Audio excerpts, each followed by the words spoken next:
Pemirsa, terima kasih Pian masih bersama kami. Berita selanjutnya mengabarkan komisi-komisi di DPRD Banjarmasin menggelar rapat pembahasan evaluasi LKPJ Wali Kota tahun 2023 mulai dari tanggal 1 hingga 3 April 2024. Pembahasan yang dilakukan komisi ini akan menghadirkan SKPD sesuai dengan tupoksinya masing-masing. Dalam rapat ini yang ditekankan adalah terkait dengan pelayanan yang dilakukan di mal pelayanan publik. Komisi-komisi di DPRD Banjarmasin menggelar rapat pembahasan evaluasi LKPJ Wali Kota tahun 2023 selama 3 hari, mulai dari tanggal 1 hingga 3 April 2024. Pembahasan yang dilakukan komisi ini akan menghadiri SKPD sesuai dengan tupoksinya masing-masing.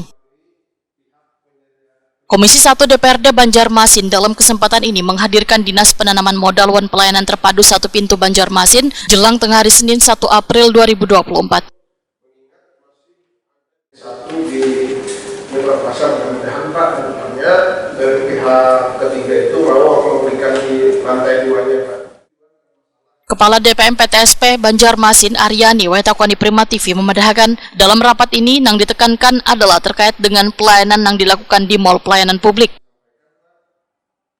Aryani menyatakan warga yang berurusan di mal pelayanan publik rata-rata saban harinya sekitar 80 hingga 90 orang yang mendapatkan pelayanan di instansi vertikal maupun instansi yang ada di pemerintah kota. Warga yang datang kebanyakan melakukan cetak EKTP, OSS NIB, serta memperpanjang masa berlakunya SIM.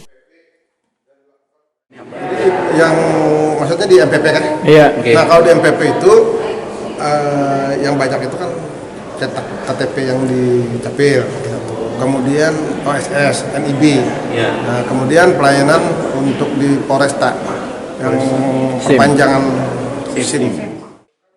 Aryani berharap warga bisa memanfaatkan mal pelayanan publik yang berada di bagian lantai dasar Mitra Plaza Banjarmasin ini dengan baik karena bisa mempermudah warga dalam mendapatkan pelayanan.